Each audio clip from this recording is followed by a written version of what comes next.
ka lang. Saan ka galing? May pinagpaalaman lang ako. Si Benji ba yun? Tawagan mo na yung mag-aayos sa akin na baka muli pa ako sa kasal ko kay Nelson.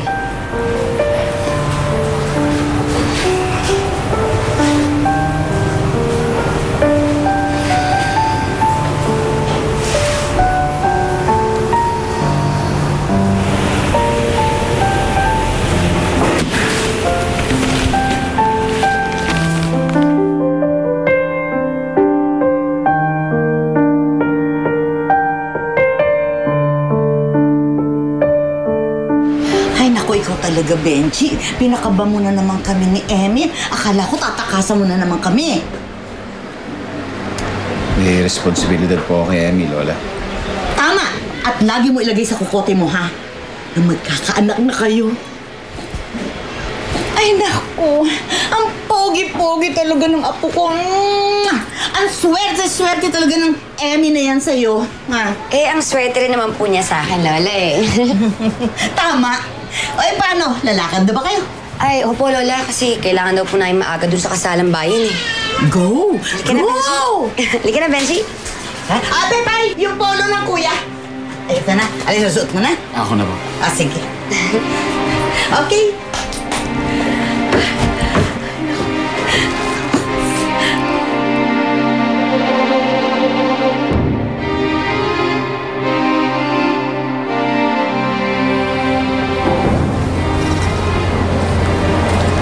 Bro, saan na ba sina Sharina? Pare, Parating na raw yung bridal car na sinasakyan nila, Sharina. On the way pa lang? pare, Kanina pa sila dapat dumating. Pare, cool ka lang. Papunta na si Sharina, ha? Nothing can go wrong, okay?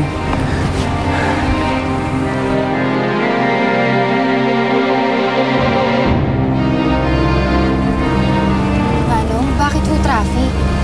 May ino kasi ang kasala ng bahay ni Mayor eh. Kaya maraming tao nagpupunta sa covered court.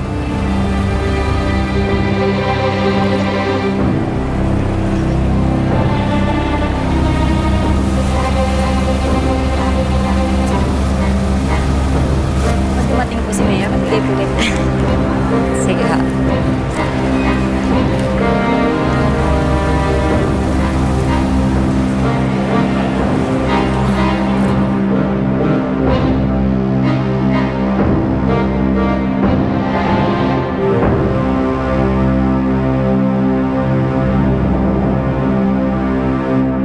Ganito mangyayari sa atin ngayon.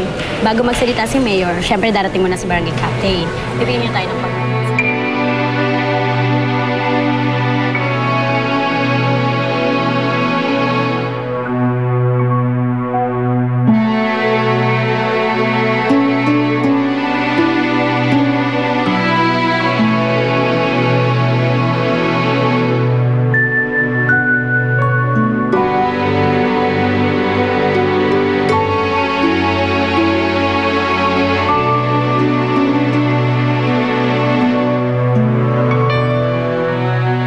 Okay ka lang?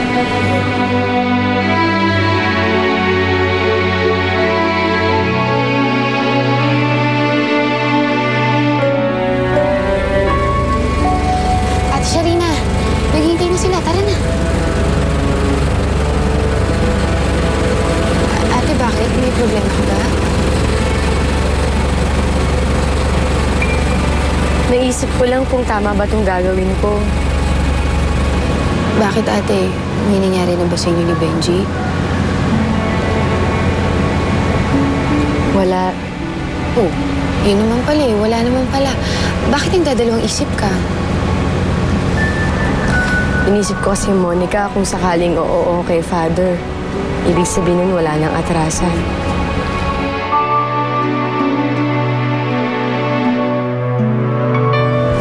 Si Nelson na nararapat para sa'yo. Mahal ka niya. Tara na. Monica, Oh, ano? Is everything okay?